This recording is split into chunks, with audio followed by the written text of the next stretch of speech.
welcome to the very first episode. I'm your host, Jason, and I'm joined by my wonderful co-host, Amira. How are you today, Amira? See you in the next episode. Hey, Jason, I'm doing great, thanks. Hello to all our listeners. I'm really excited about today's topic. It's one that so many English learners struggle with, and I think we've got some great advice to share. Absolutely. Today, we're diving into something really important: how to understand native speakers. Now, we know that for a lot of ESL learners, this can be one of the biggest challenges. It's not just about knowing the words or grammar. It's about keeping up with how native speakers talk in real-life situations. Yes, and it can be quite frustrating. Native speakers often speak fast, use slang, or have strong accents, which can make it tough for someone still learning English to follow along. I remember when I first started learning, I found it hard to catch everything people were saying. Exactly. And that's why we're here today. We'll break down the common challenges you might face, whether it's dealing with speed, unfamiliar vocabulary, or just understanding those tricky accents. But don't worry, we've got plenty of tips and techniques to help you feel more confident and comfortable when listening to native speakers. So, if you've ever felt like you're missing out on conversations or struggling to understand a movie, this episode is for you. By the end of today's show, we hope you'll have some useful strategies to improve your listening skills and feel more connected to the language. Let's get started. But before we dive in, make sure you subscribe to our channel and leave a comment below if you have any questions about today's topic. We love hearing from you. All right, let's jump into the first part of today's topic: the key challenges that English learners face when trying to understand native speakers. And trust me, we know there are quite a few. Amira, what would you say is the most common issue people encounter? I think one of the biggest challenges is speed. Native speakers can speak really fast, especially in casual conversations. It can feel like they're rushing through their sentences without giving you time to process what they're saying. When you're learning a new language, your brain needs just a little more time to catch up. And when people speak too quickly, it's easy to feel overwhelmed. Exactly! It's not just the speed, though. Another big challenge is connected speech. Native speakers don't always pronounce each word clearly. They blend sounds together. For example, instead of saying, "What are you doing?" clearly it might come out as, "What you doing?" That's something learners might not be ready for because it's different from how they learned English in textbooks. Yes. And don't forget slang and informal expressions. Native speakers use a lot of slang in everyday conversations that might not be covered in traditional language courses. Expressions like "I'm beat" to mean "I'm tired" or "catch you later" instead of "goodbye." These phrases can be confusing if you're not familiar with them, right? Exactly. And then there's the issue of accents. English is spoken around the world, and even native speakers from different regions have different accents. Someone from the US sounds different from someone in the UK, Australia, or South Africa. This can make it hard for learners because they're not just dealing with English words, they're also dealing with variations in pronunciation and intonation. Totally. And these accents can really throw people off. Even if you understand standard English well, a heavy regional accent might still cause confusion. I've had friends who learned British English but struggled to understand American movies because the accents and some vocabulary were different. And one last challenge that a lot of people don't realize is the cultural context. Native speakers often make references to cultural things: TV shows, local jokes, sports teams, that non-native speakers might not know about. This adds another layer of difficulty because even if you understand the words, the meaning might not make sense without knowing the culture behind it. That's a really good point. Understanding native speakers isn't just about the language itself. It's also about understanding the culture that goes with it. But don't worry, everyone. These challenges might seem big, but they're all things you can improve with practice and the right strategies. Absolutely. In the next part of the episode, we'll dive into some practical tips that will help you overcome these challenges and get better at understanding native speakers. Stay tuned. Now that we've talked about some of the key challenges, let's move on to the most important part. What can you do to actually improve your listening skills and understand native speakers better? We've got some great tips lined up for you, so let's get started. Amira, what's your first tip? My first tip is to start slow and gradually increase the difficulty. If you're just starting out, don't jump straight into watching complex movies or listening to fast paced podcasts. Begin with content that's designed for learners, like slow speed news programs or beginner level podcasts. As you get more comfortable, you can increase the difficulty by listening to faster speakers or more advanced topics. That's a great tip, and it ties into my first suggestion, which is to practice with subtitles. When you watch English videos or TV shows, turn on the subtitles, but in English, not in your native language. This way, you're reading and listening at the same time, which helps reinforce what you're hearing. Once you feel confident, try turning the subtitles off and see how much you can understand on your own. Yes, and don't be afraid to repeat what you're listening to. I always tell learners to listen to the same audio multiple times. On your first try, you might only catch a few words or phrases, but after listening 2 or 3 times, you'll pick up more and it'll start to make sense. Repetition is key to training your ear to catch the sounds and patterns of native speech. Another useful technique is to focus on key words and context. Native speakers often drop words or shorten them, but the key words will still be there. For example, if someone says, "Gonna grab lunch, wanna come?" You might not catch every single word clearly, but you know they're asking if you want to join them for lunch. Don't stress about understanding every word. Focus on the overall meaning and use the context to fill in the gaps. That's a great point, Jason. Another tip that really helped me was listening to a variety of accents. Like we said earlier, native speakers from different regions have different accents. To get used to this, expose yourself to different English-speaking countries. Watch movies, listen to podcasts, or even check out YouTube channels from the US, the UK, Australia, and more. The more exposure you get to different accents, the easier it becomes to understand them. Yes, variety is so important. And while you're doing that, it's helpful to practice shadowing. Have you heard of shadowing, Amira? Yes, I love shadowing. For those of you who don't know, shadowing is when you listen to someone speaking English and try to repeat what they're saying as quickly and accurately as possible, almost like you're shadowing them. It's a great way to train your brain and your mouth to get used to the speed and rhythm of native speech. Exactly.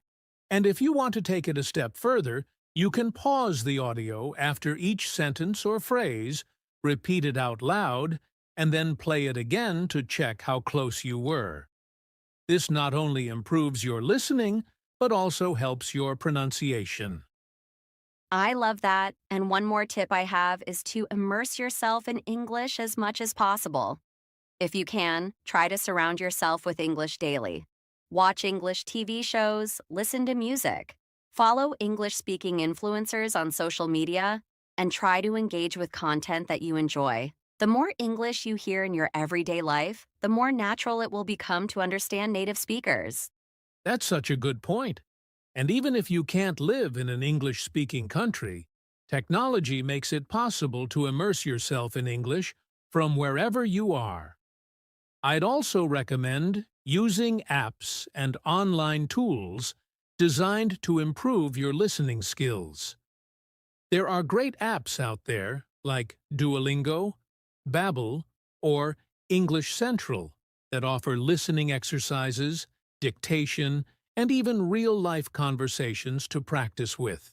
And don't forget to be patient with yourself. Learning to understand native speakers takes time. It won't happen overnight, but with consistent practice, you'll see improvement. Celebrate the small wins along the way, like understanding a new phrase or catching a joke in an English TV show. That's right, Amira. Don't give up. Keep practicing. Stay curious. And remember, the more you listen, the more you'll improve. In the next part, we're going to look at some real-life examples of situations where understanding native speakers is crucial and how to navigate them.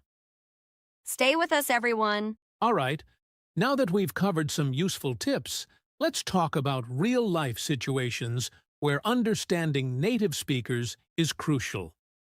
Amira, do you have a situation in mind where understanding native English speakers was really challenging for you at first?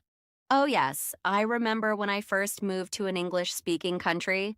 One of the hardest situations for me was ordering food at a busy restaurant.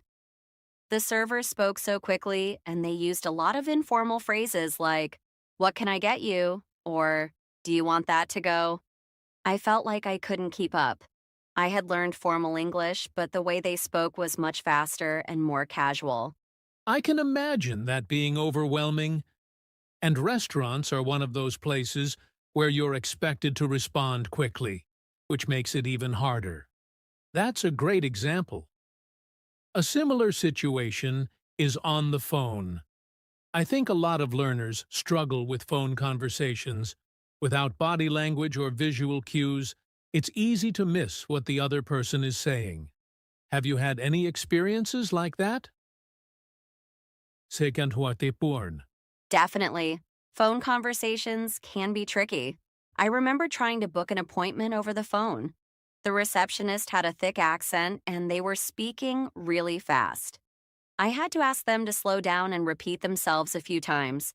It was a good reminder that it's okay to politely ask someone to repeat something if you didn't catch it the first time. That's a great point.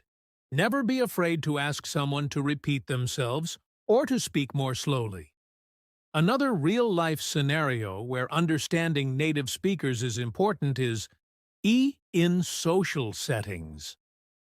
When you're at a gathering with friends or co-workers, conversations can move quickly, and people might use a lot of slang or cultural references. Have you ever experienced that? Oh, all the time. I used to feel lost in group conversations because people would reference TV shows, sports, or jokes that I didn't know about.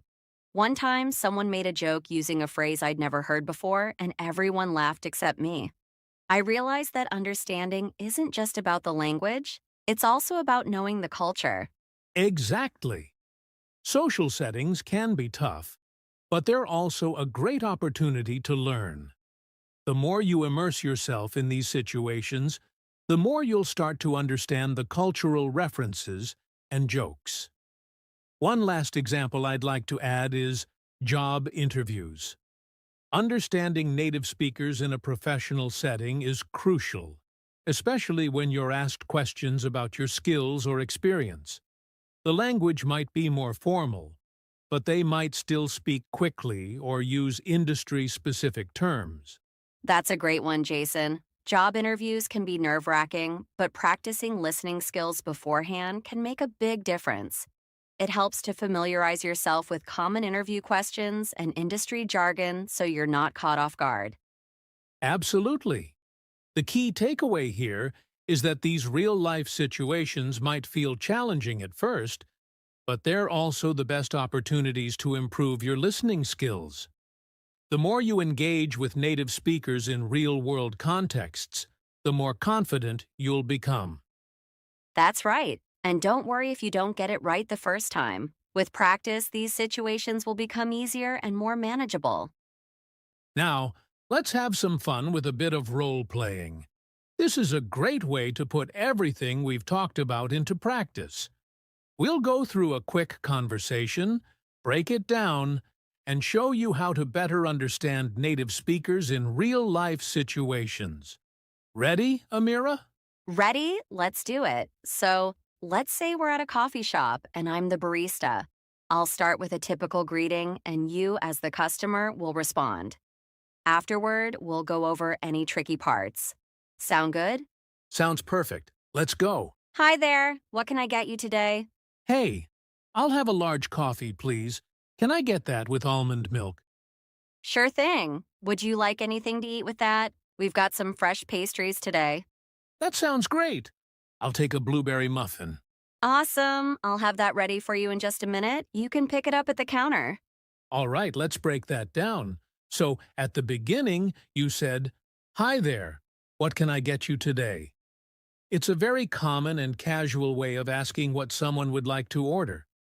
Some learners might expect a more formal question like, "What would you like?" But native speakers often shorten things in everyday conversations. Exactly. And your response, Jason, was clear and to the point. You said, I'll have a large coffee, please. You used I'll have, which is a common phrase in ordering. Learners might be used to saying, I want, but I'll have is more polite and natural in English. Right. Then you asked if I wanted anything to eat with my coffee. You said, "We've got some fresh pastries today." Notice how instead of saying, "we have," you said, "we've got," which is a more casual form. That's something native speakers do all the time. Yes, it's very conversational. And when you ordered your muffin, I said, awesome. I'll have that ready for you in just a minute. That's another example of a casual, everyday phrase that learners might not see in textbooks. Exactly. These little variations are what make native speakers sound natural, but they can also be tricky if you're used to more formal English. That's why role-playing situations like this is so helpful. Definitely. Now, for everyone listening, you can practice role playing conversations like this with a friend or even on your own. Try to repeat common phrases or use apps that offer conversation practice with native speakers. And don't forget to practice speaking out loud. The more you do, the more confident you'll feel. The key is to get comfortable with these real-life situations.